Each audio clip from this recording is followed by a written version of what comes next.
Neemias, capítulo 2. No mês de Nisan, no 20º ano do rei Artaxerxes, na hora de servir o vinho, fui levar a bebida ao rei como de costume. Eu nunca tinha ficado constrangido na presença do rei. Por isso ele me perguntou: Você parece abatido. Não está doente ou deprimido, está? A pergunta me deixou ainda mais perturbado. Respondi: Viva o rei! Como eu não estaria abatido se a cidade na qual todos os meus familiares estão sepultados está em ruínas e só restam cinzas dos seus portões? O rei perguntou: O que você deseja? Orando ao Deus dos céus, fiz o meu pedido. Se o rei está contente comigo e acha que sou um bom funcionário, dá-me permissão para ir ajudar até a cidade na qual meus antepassados estão sepultados, para que eu possa reconstruí-la. O rei, com a rainha sentada ao seu lado, disse: Quanto tempo você precisa para realizar esse trabalho e quando estará de volta? Eu disse a data e o rei concordou com a minha ida. Depois eu disse: Se o rei concordar, escreva cartas aos governadores do território a oeste do Eufrates, para que me deixem passar até chegar a Judá.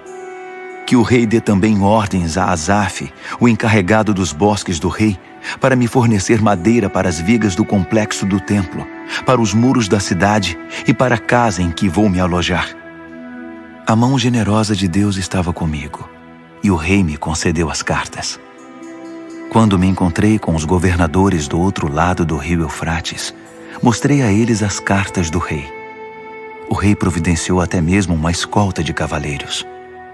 Quando Sambalate, o Horonita, e Tobias, o oficial amonita, souberam disso, ficaram furiosos. Eles não se conformavam em ver alguém defender os interesses do povo de Israel. Foi assim que cheguei a Jerusalém. Depois de 3 dias, eu e alguns homens que estavam comigo nos levantamos no meio da noite. Eu não tinha contado a ninguém o que Deus havia posto no meu coração a respeito de Jerusalém. O único animal que tínhamos era aquele em que eu estava montado. Na escuridão da noite, passei pela porta do vale na direção da fonte do dragão até a porta do esterco, inspecionando os muros de Jerusalém que haviam sido derrubados e os portões que haviam sido queimados. Depois passei pela porta da fonte e subi em direção ao tanque do rei. Mas não havia como o jumento em que eu estava montado passar. Então subi pelo vale naquela escuridão, inspecionei o muro e voltei pela porta do vale. As autoridades locais não sabiam onde eu havia ido e o que estava fazendo.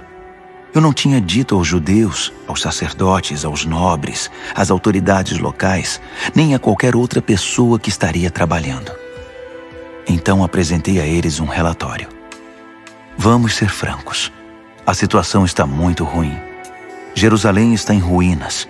Os portões estão todos queimados. Venham comigo. Vamos construir os muros de Jerusalém para que essa situação lamentável tenha um fim.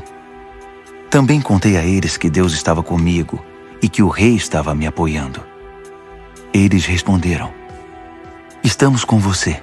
Vamos começar. Logo estavam prontos para começar a obra.